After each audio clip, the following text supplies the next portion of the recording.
Hi there, welcome. Good evening. Hope you had a great Sunday. And now it's time to look forward to the coming week.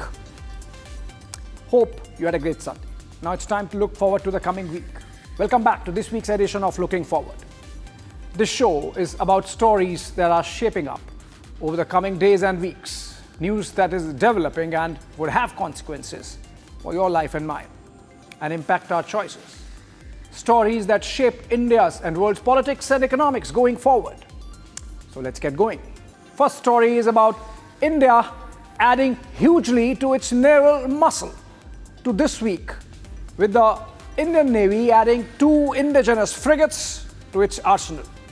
Remember what Navy did during Operation Sindoor silently. It tied down Pakistan in its own backyard.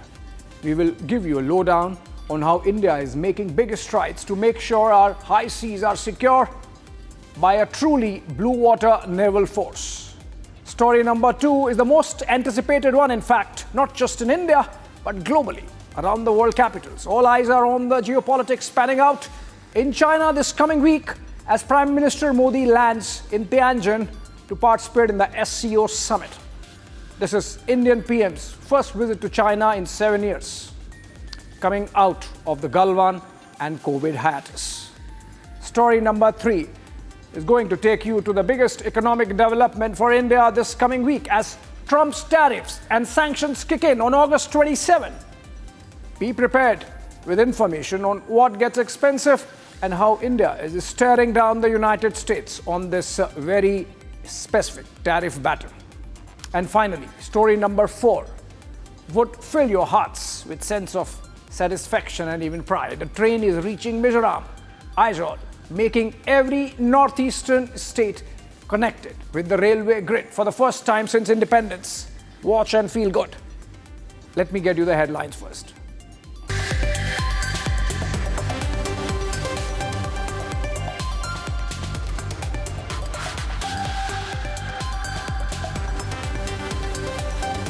Uttar Pradesh's dowry horror shocks nation. The victim's mother-in-law Dayawati and killer husband arrested.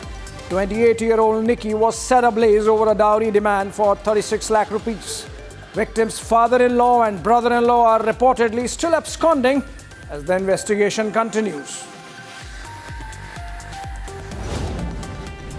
मियाँ बीवी में हर जगह लड़ाई होती रहती है, ये कोई आम बात नहीं है। क्या और वो अपने आप लगाई? बस मुझे और कुछ नहीं पता ना। पछतावा है? नहीं, हाँ बहुत पछतावा है। मेरी वाइफ चली गई।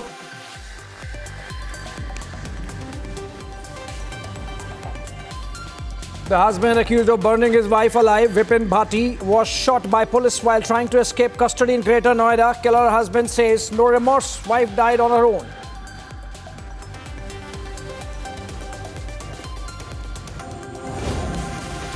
Republic Kannada has unmasked the masked man. We have accessed his voter ID card and address. Masked man is a resident of Maoist areas in Tamil Nadu, left home in April to plant the Dharamisthala house. ISRO successfully carries out first integrated airdrop test to validate the parachute-based deceleration system for the upcoming Gaganyaan mission. The end-to-end demonstration was conducted near Sriharikota in Andhra Pradesh.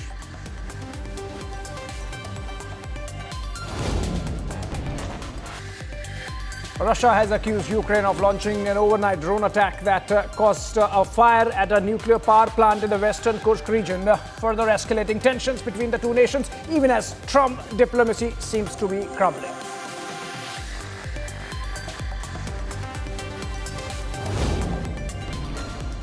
Israeli military targets Yemen's missile bases and multiple areas targeting Iran-backed rebels. The strike comes days after the Houthis claim they launched newly equipped missiles towards Israel.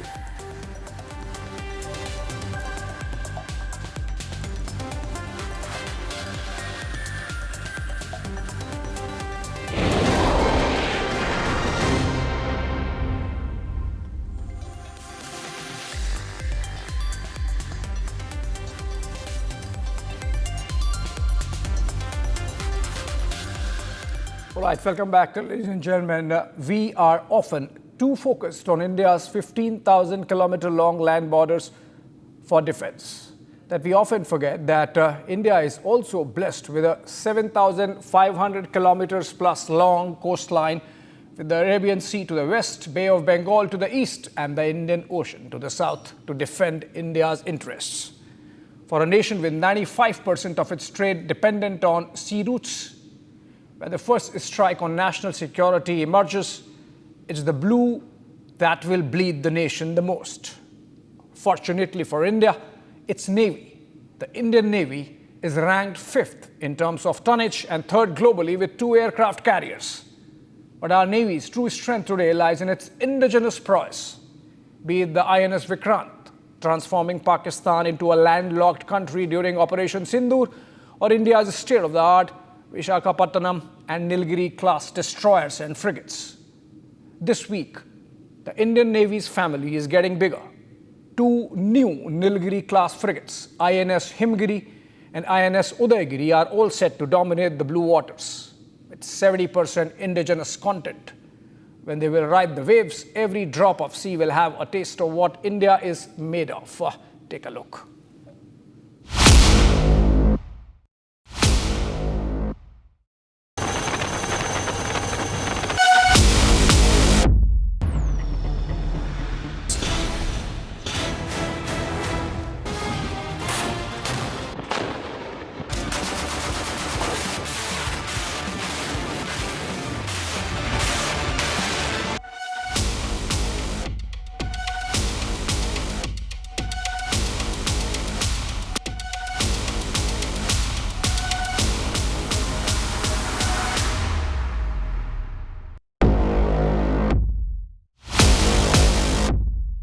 The date will be August 26th.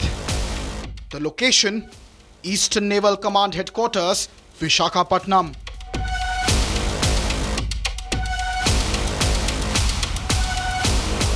It will be a day of resounding triumph for Atmanirbhar Bharat.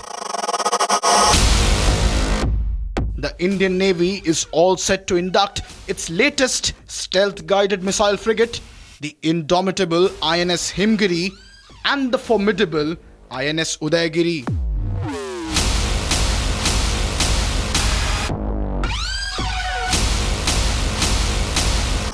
Both of them belong to the Nilgiri class frigates, formerly classified as Project 75 Alpha, built by Musgao Dock Shipbuilders and the GRSE.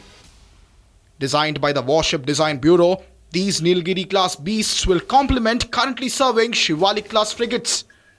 But these naval marvels, born from Indian ingenuity, are not just warships.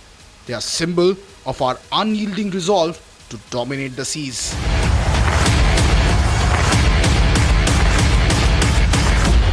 With 75% indigenous content involving over 200 MSMEs, they propel India into a new era of maritime supremacy, enhancing firepower and blue water prowess like never before. There is a chance that if it is stealth, the radar will not be able to pick it up. So if it can't see the target, it can't fire. Even if it picks up, let us say the missile has been fired. The missiles normally have, in their homing head, they have radar reflective or radio reflective transmissions. So it may or may not reflect the, the picture of the ship back to the missile. So it can get a little bit deviate from its path. So I think stealth is very useful in that you are protecting yourself from getting picked up and getting targeted. Stealth-guided missile frigates are multi-mission warships that are designed for operations in deep sea environment, which are far away from the ocean. As the characterization of the frigate says, that they are built with high-quality stealth technology that are designed to evade enemy radar detection, offshore particularly.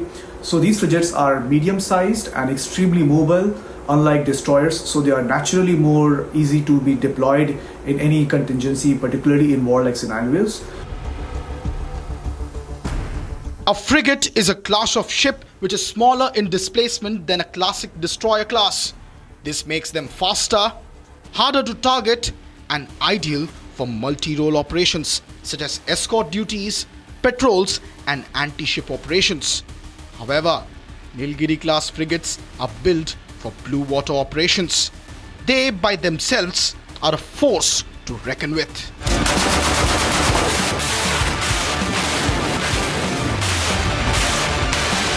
Built at 149 meters long with displacements of 6,670 tons, INS Himgiri and INS Udaygiri can reach top speeds up to 30 knots or around 55.56 kilometers per hour.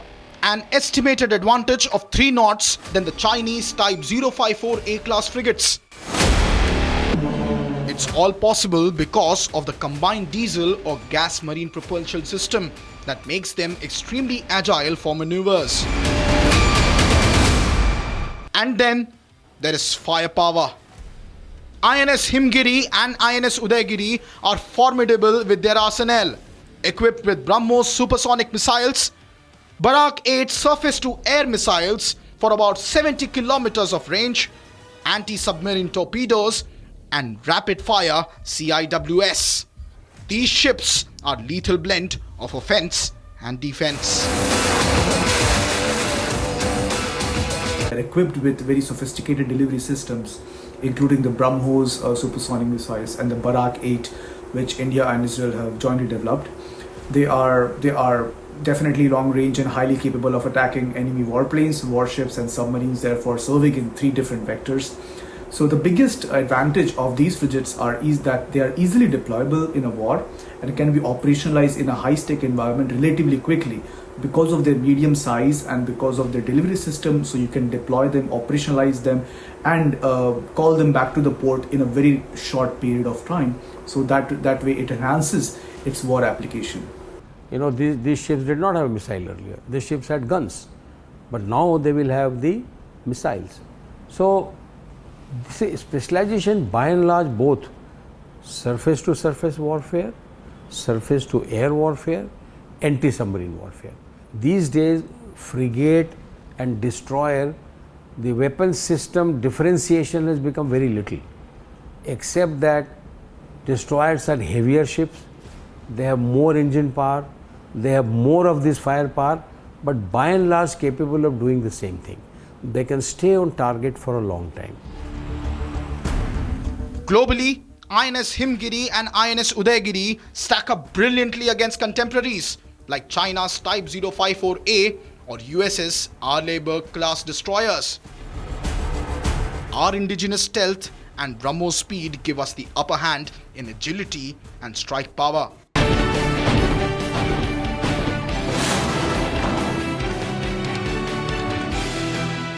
No longer followers, India leads in blue water innovation.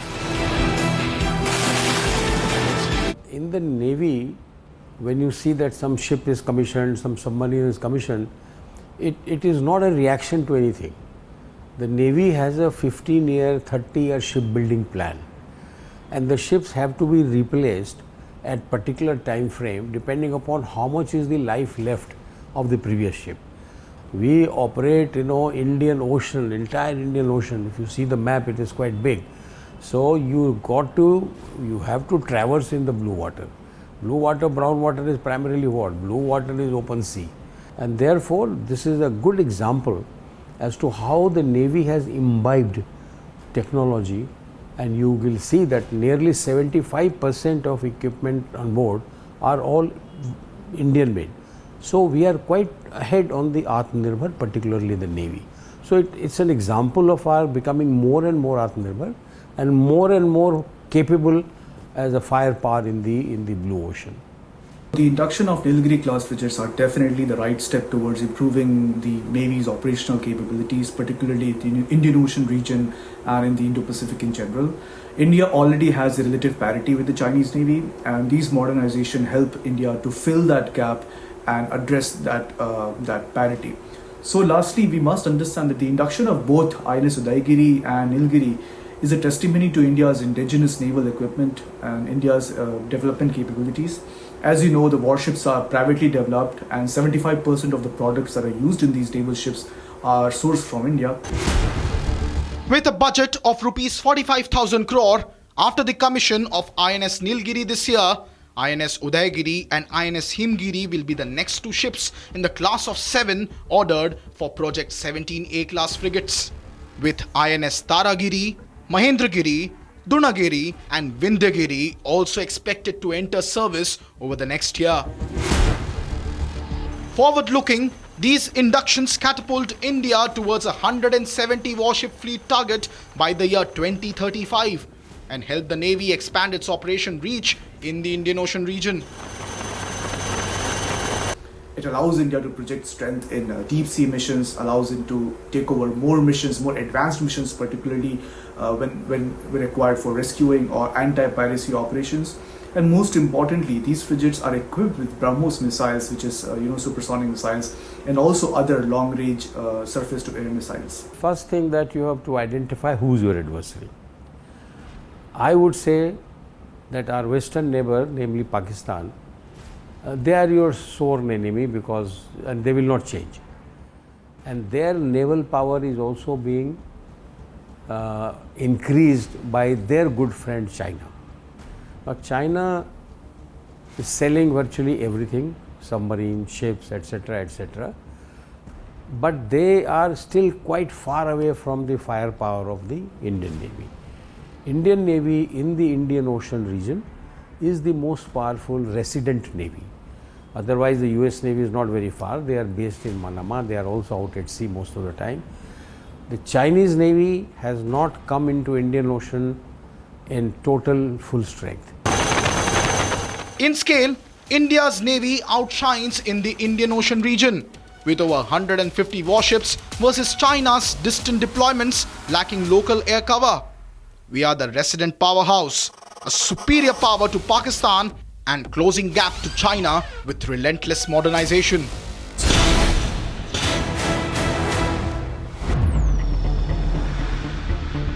Immediately after the cowardly incident by Pakistani-sponsored terrorist attack at Pahalgam, we had validated our anti-missile and anti-aircraft defense capability in a complex threat environment using cross-platform cooperative mechanism. India's growing indigenous prowess is only empowering its naval might. It was evident when India's indigenously developed aircraft carrier INS Vikrant made Pakistan a landlocked nation during Operation Sindoor. Today, the Indian Navy stands tall as the defender and the guardian of the Indian Ocean region against all adversaries of India.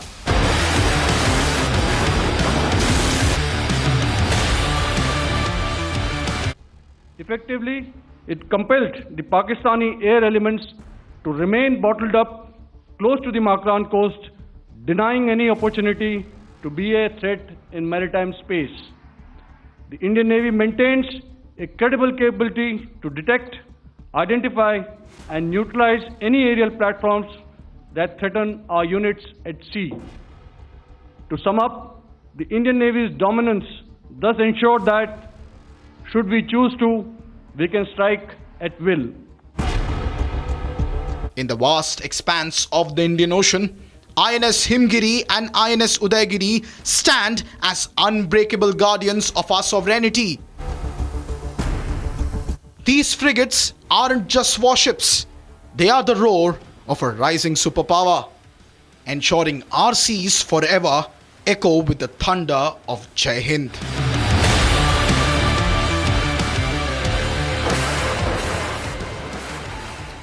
All right, moving on. For the first time since 2018, Prime Minister Modi is set to return to China for a visit. It is the Shanghai Cooperation Organization meeting in Tianjin that the PM is set to grace. A major diplomatic statement for both Beijing and New Delhi, as both stare back at Trump's tariff tyranny.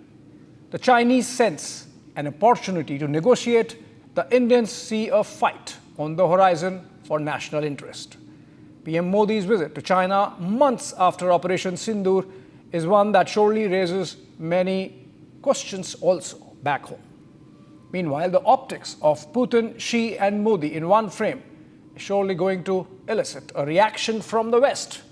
No promises on the elephant-dragon tango that President Xi spoke about. But in Tianjin, it's going to be a game of Russian roulette for various bilateral or even trilateral relationships. Which or who will pull the trigger? And why or who will bite the bullet? Here is what to expect this week. Looking forward.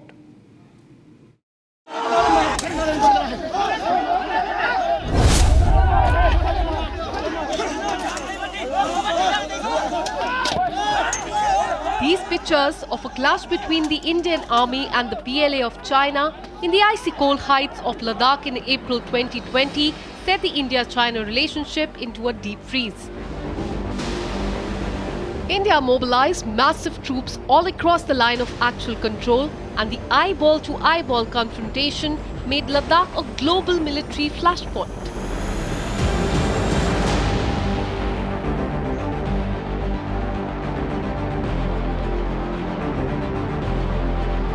The Ladakh incursion by the PLA, part of its salami slicing strategy, came amid the first wave lockdown of the COVID pandemic that was also a gift of China to the world. It was like rubbing salt to the wounds. Every Indian was angry at the backstabbing by China, at the breach of border understandings going back to 1993. It was for the first time since 1960s that lives of Indian soldiers were lost in the Himalayas along the eastern frontier. The anger spilled over. Trade came to a screeching halt.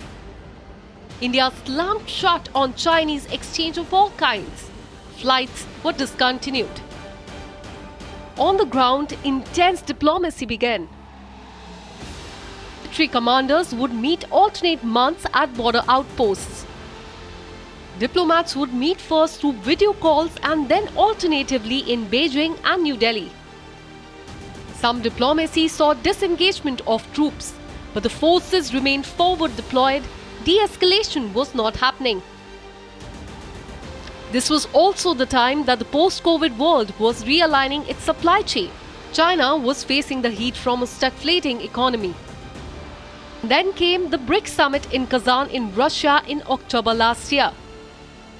Prime Minister Modi and President Xi Jinping met on the sidelines. A call was taken to look forward. 5 साल के बाद हमारी formal meeting हो रही है।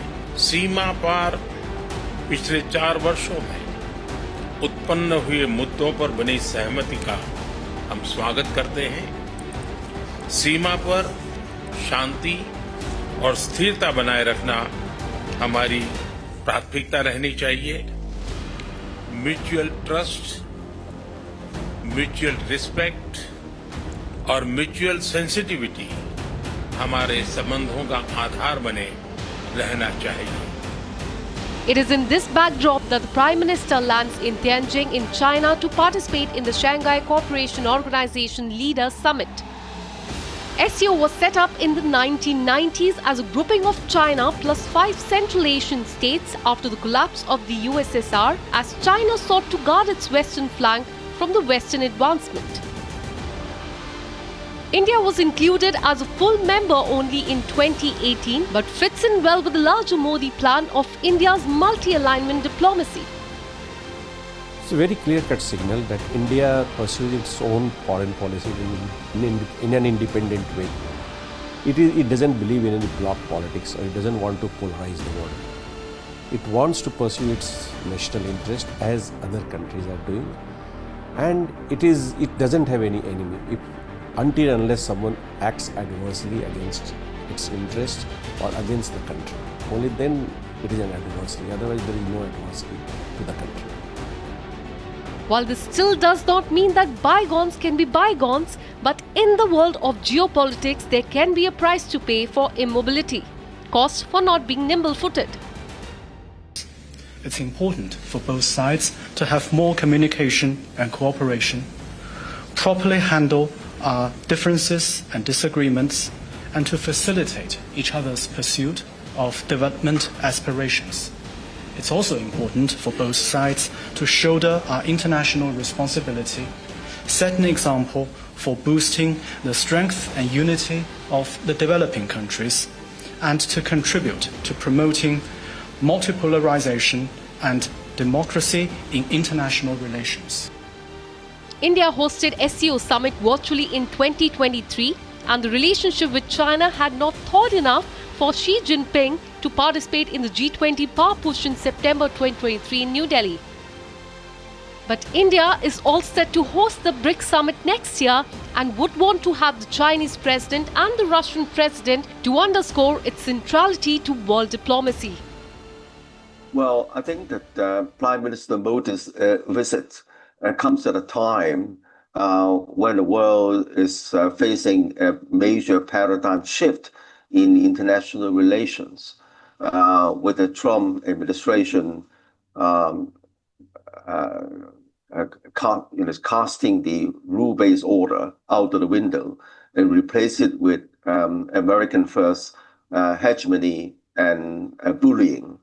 Now, I think that there's a time when the Global South feels almost compelled to form closer corporations together, to work together for a fairer world, a more cooperative international environment, to bring benefits to the people of the developing South around the world. As Prime Minister Modi meets Russian President and the Chinese President in Tianjin, the world would be watching with some anxious moment in Washington, D.C. India doesn't appear to want to recognize its role in the bloodshed. It simply doesn't. It's cozying up to Xi Jinping. In a show of marked double standards, the Trump administration has been singling out India for doing business with Russia. The United States clearly knows for the demon sitting on its head, the record deficit, the risk of a de-dollarized world, the risk of a large parts of globe shifting away from the dollar in terms of currency, the hegemony of the dollar. So within that, if United States is acting hypocritically and arm twisting everyone, including India, on the other hand, if America continues to import its nuclear fuels from the Russians or other things, but expecting India to give up the arbitrage between the Russian raw crude coming to India, getting processed and going to Europe, we are in the process of reaching a world which will have new polarities. Look, just now US has got a very bizarre president. You can't predict his behavior. But one thing is that he knows American interests. And he is ready to work with anyone. And he is ready to stand up to any country, even its allies. You may have seen how it behaved with NATO countries. So it has got a completely different template to conduct its foreign policy. It sometimes sends very friendly gestures or friendly signals to Russia, and then it also tries to intimidate Russia. China, in the first Trump administration, we saw there was some problems, but now it is also negotiating with China. So if it faces nervousness, it is just a tactical nervousness. It is China in United States must be watching India's move very carefully, because all countries pursue their interests. In this backdrop, the picture from Tianjin would be an understated yet strong statement that India is unruffled. The previous foreign policy Doyan Brzezinski, he was the mentor of Henry Kissinger. Don't forget, that was 1997, so many years ago. He already forewarned that the greatest danger to American dominance would be a closer relationship between Russia, Iran, and China. But I don't think that he's going to be deterred, but because Trump still believes that the America is still the largest and the most powerful country in the world, and it has the ability to remake the world, to bend the world, to fit Americans' best interests. I think the likely outcome would be a joint declaration or a joint statement amongst the SCO members,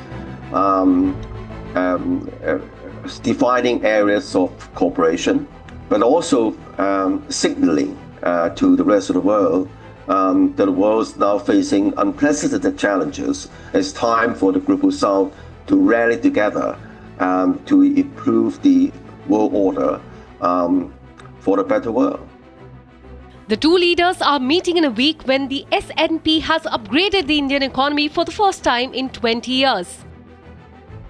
And India has become the largest exporter of mobile phones to the United States, displacing China. बीता दशक reform perform transform कर रहा है, लेकिन अब हमें और नई ताकत से जुड़ना है. This is a signal to the whole world that India is not merely hedged, but India is open to engage with everyone at its own terms. Today the world is either a multipolar world or an apolar world. A propensity for change is clearly visible, and in such an ambience, if India plays it brutally with a straight bat, that it's open to a dialogue with everyone.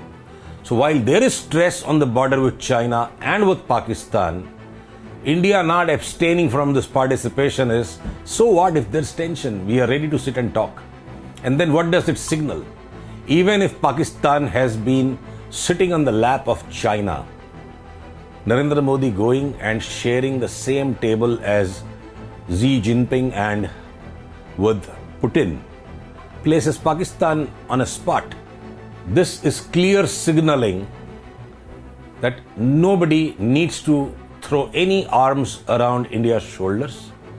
India is fully arrived as an equally active, equally competent engager of all global energies.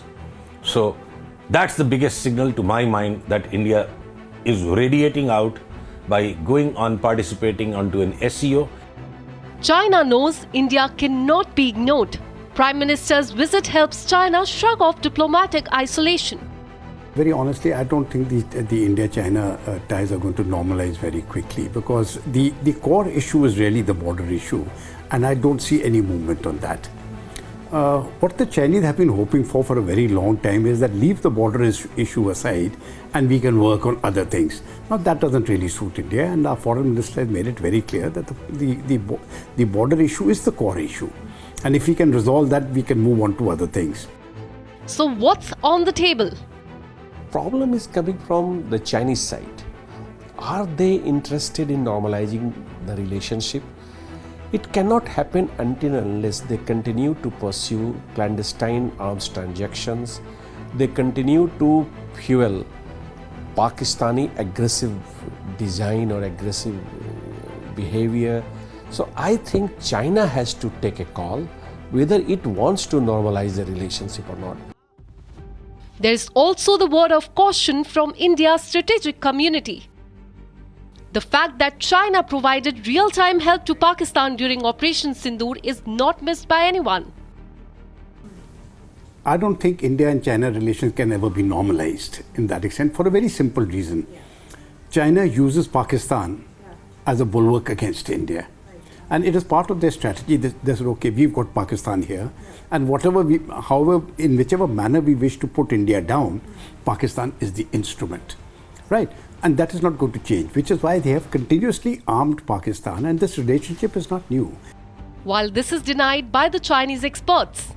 Well, China does not have any specific role in the Operation Sindoor. But of course, the Pakistan has always been a very close partnership with China, dating back well before the current conflict between India and Pakistan.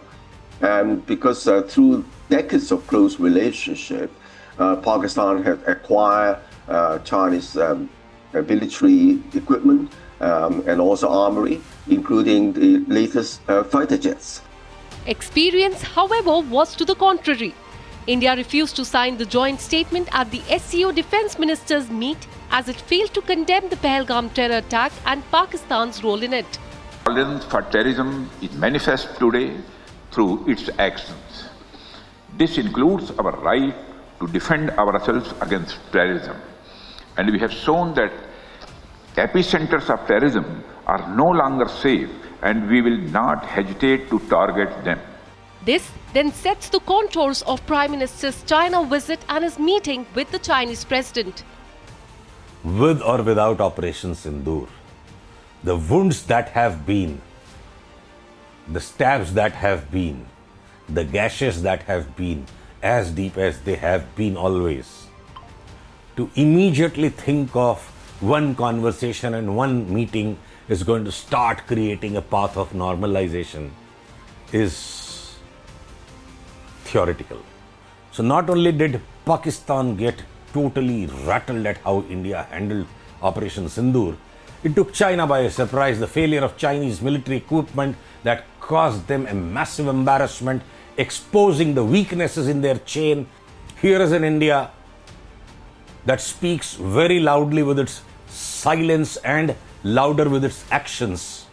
But within this milieu, within this background of two untrusting partners, still open-mindedly meeting with a serious intent that if the world is a different place today, and they are both facing, India and China are both facing the brunt of Uncle Sam or United States of America, say.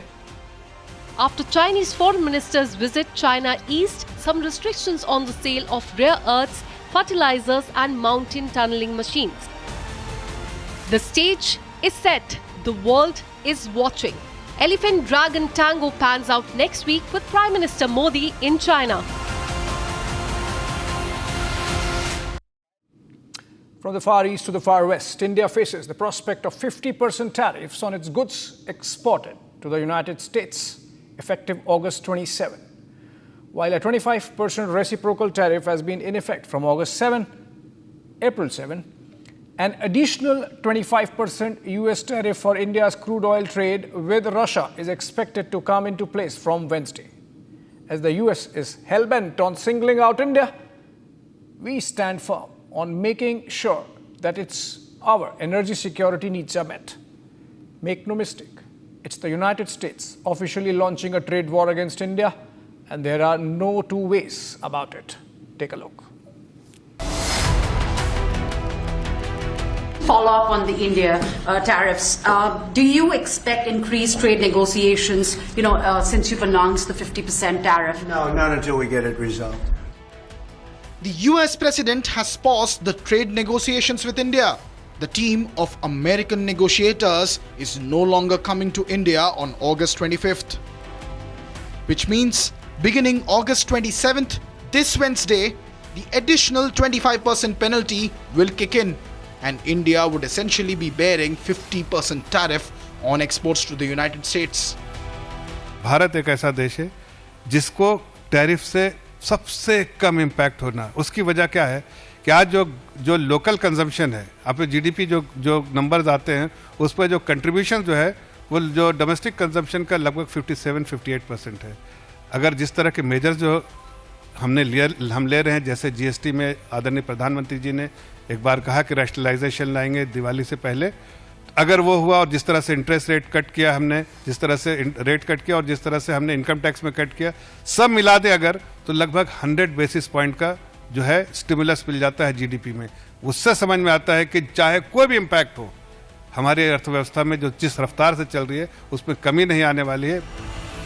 While the BJP might be putting a brave face, Indian exports are likely to get impacted, while Indian goods and services will become little more expensive for US consumers. I think it will hurt India. Let's not doubt that in any manner. Our exports to the US, which far exceed our imports from there, would find themselves becoming costlier, with the duty of 50% having to be paid to the US Border Customs and Border Protection Force. As a result, there could be, at a higher price, a fall in the demand for the Indian exports. This would put Indian exporters at a disadvantage, as US buyers would likely choose exporters from other countries with lesser tariffs. The President has put tremendous public pressure to bring this war to a close. He's taken actions, as you've seen, sanctions on India and other actions as well. Russian oil trade has become the biggest point of contention between India and the United States. In fact, Trump administration has been singling out India to the extent of dragging down the spirit of overall bilateral relations between the two nations. There were certain things that the Indian government did that generally rubbed the United States the wrong way. For instance, you generally buy your military gear from Russia. That's a way to kind of get up, under the skin of America if you go to buy your armaments from Russia. So I think India is starting to move towards buying the military equipment from the United States, which then goes a long way. And these kind of things, just creating that relationship, being a part of BRICS, right? Which is, let's move to not support the dollar and dollar hegemony. That's not really the way to make friends and influence people in America.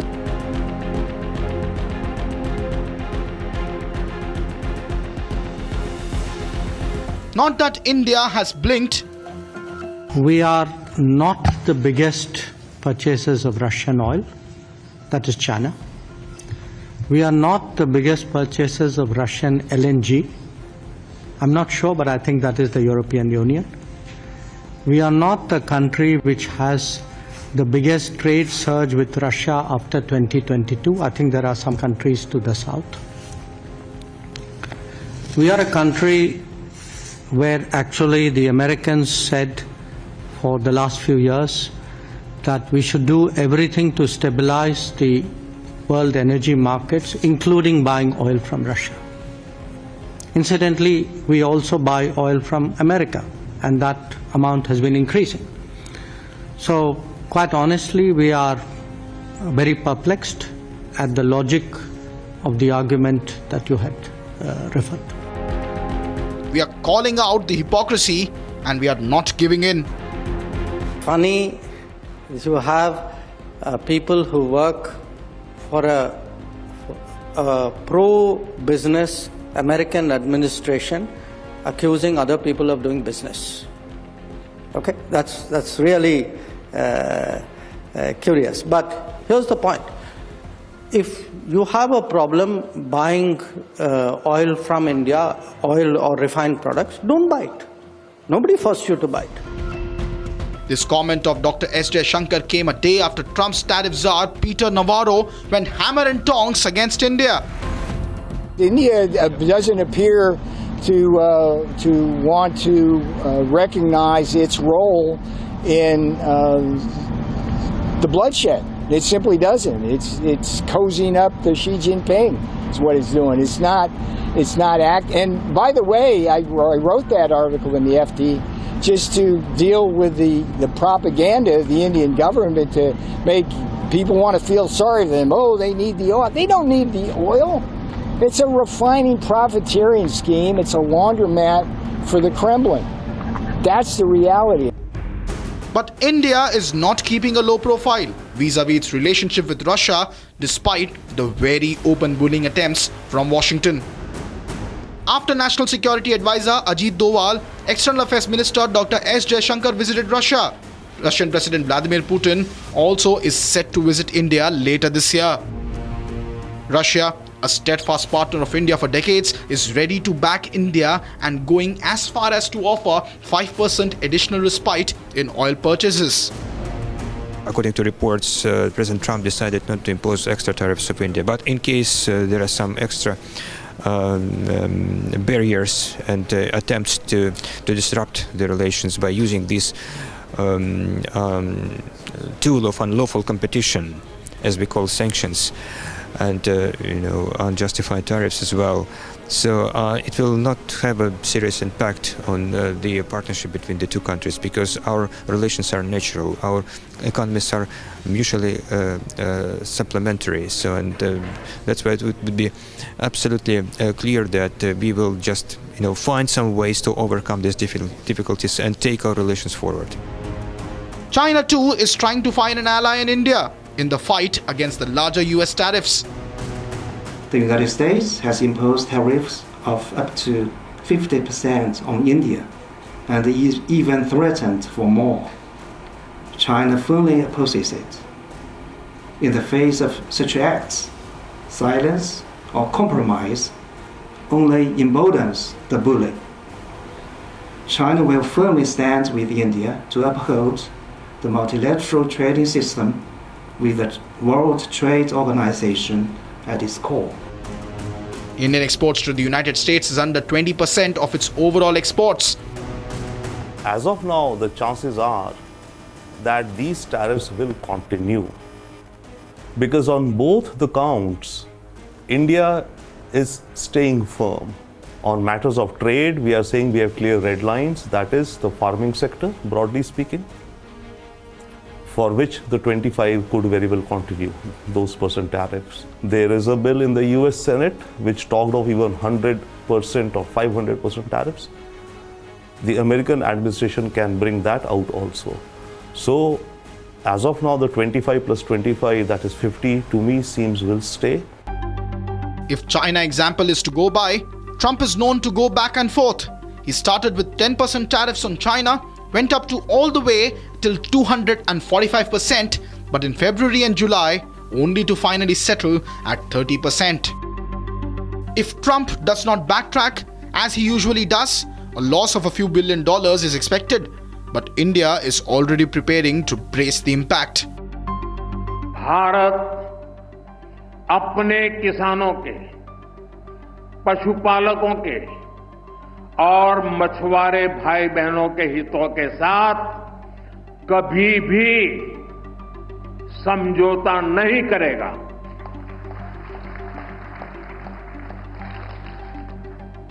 और मैं जानता हूं, व्यक्तिगत रूप से मुझे बहुत बड़ी कीमत चुकानी पड़ेगी, लेकिन मैं इसके लिए तैयार हूं। मेरे देश के किसानों के लिए, मेरे देश के मछुआरों के लिए, मेरे देश के पशुपालकों के लिए आज भारत तैयार है। As a matter of fact, only 22% of India's GDP is export dependent. Global agencies like S&P have been bullish on India's growth despite the given geopolitical developments. The Indian exports largely today to the US are pharmaceuticals, more vaccines, gems and jewelry, textiles, and automobile and other engineering goods. We could see at 50% tariff some of these products becoming uncompetitive in the US market itself. That would impact the volume of trade, volume of exports which India gets from or is able to make to the United States. If anything, Trump's tariff war is only strengthening India's resolve.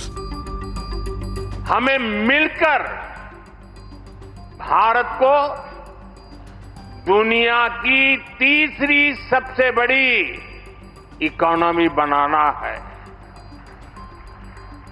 हमें मिलकर make in India और आत्मनिर्भर भारत की success story लिखनी है। All right, bring it on, ladies and gentlemen. Moving on. After 78 years of independence, Mizoram in our northeast will be connected to the national rail network. It is a matter of pride for all of us. How a 52-kilometer long Bairabi-Sarang railway project will connect Aizawl to 1 billion Indian huts. A project that took over a decade of engineering prowess and political will has now culminated into an infrastructural marvel. With a bridge taller than the Qutub Minar to tunnels cutting across the Mizoram hills, this project represents a strong and resilient India moving forward uninterrupted and making its way despite all obstacles. This project will further India's march eastwards, cement our strategic and economic objects. Looking forward to it. After 78 years of independence, a long connectivity due is finally over.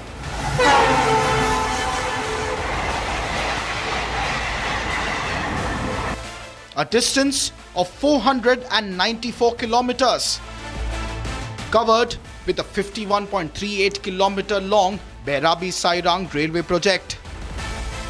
The project encompassing 48 tunnels, 55 major bridges and 87 minor bridges has now connected Aizawl with 1 billion hearts of India.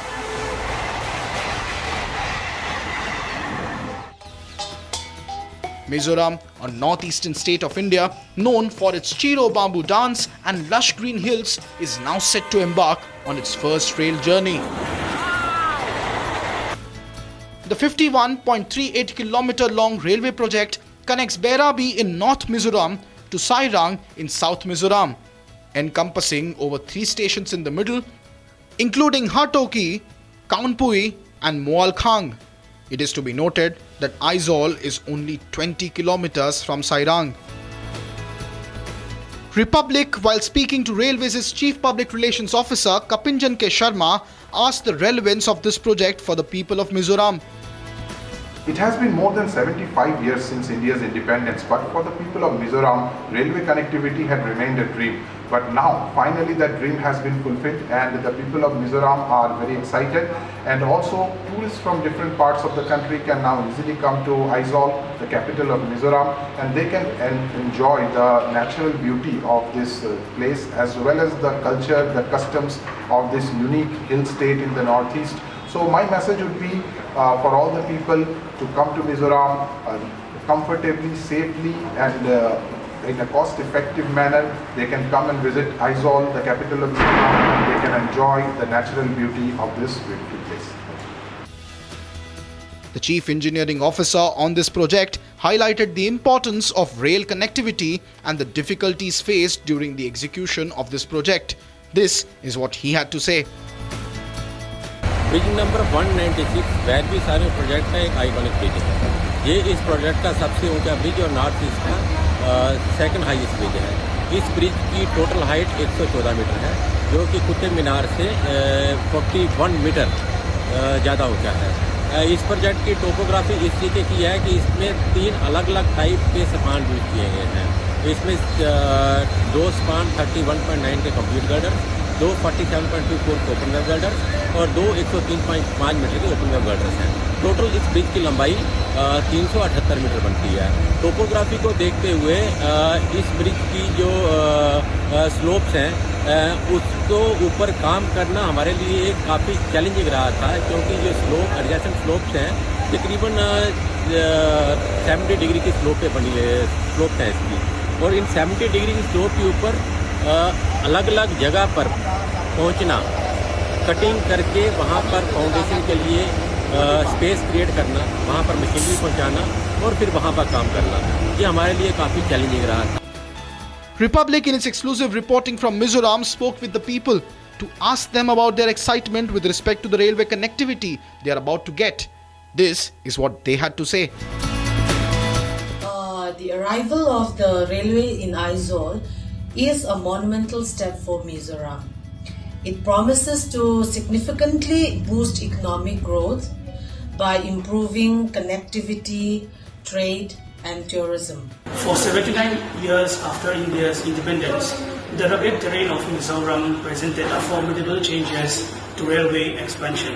The dream of connecting the state to the national network seemed distant, with the nearest railhead far from its capital. However, a dream into reality, the first train is now plugged into Aizawl, Sairang, making a historic moment for the state. Mizoram वासी हम लोग बहुत खुश हैं।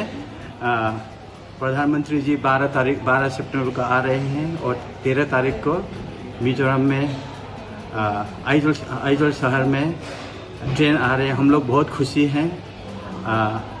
प्रधानमंत्री जी और सबको हम मुबारक देना चाहते हैं। ये एक हिस्टोरिक मूवमेंट है मिजोरम के लिए, कम्युनिकेशन के लिए बहुत अच्छे हैं। यहाँ का रोड पहाड़ी इलाका होने के कारण काफ़ी ख़राब होता है और रेल आने से हम लोग को बहुत सुविधा होने की आशा है। जय Hind. Union Railways Minister Ashwini Vaishnav had also posted a video on his social media platform about the project where he stated, quote, connecting Mizoram's capital Aizawl to every heart of India. Reports suggest that the Prime Minister is also scheduled to visit Mizoram to inaugurate the Bairabi-Sairang railway line on September 13th. Just 3 months back in Manipur, the Noni Bridge, an integral part of the 111 kilometers long Jiribam-Imphal railway line project, had accounted completion of the grinder launch. And now the Bairabi-Sairang railway project has given the much-needed connectivity push to the northeast.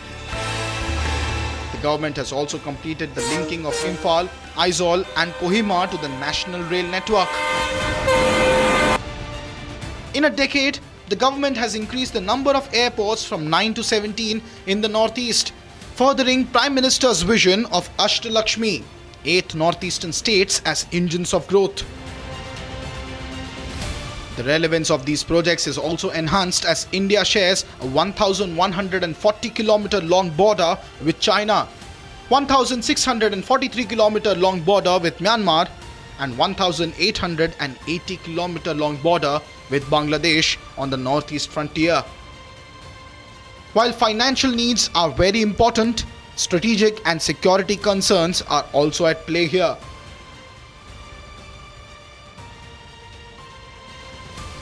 As Indian Railways reached Mizoram, Republic hails the infrastructure push for further connection of the northeast.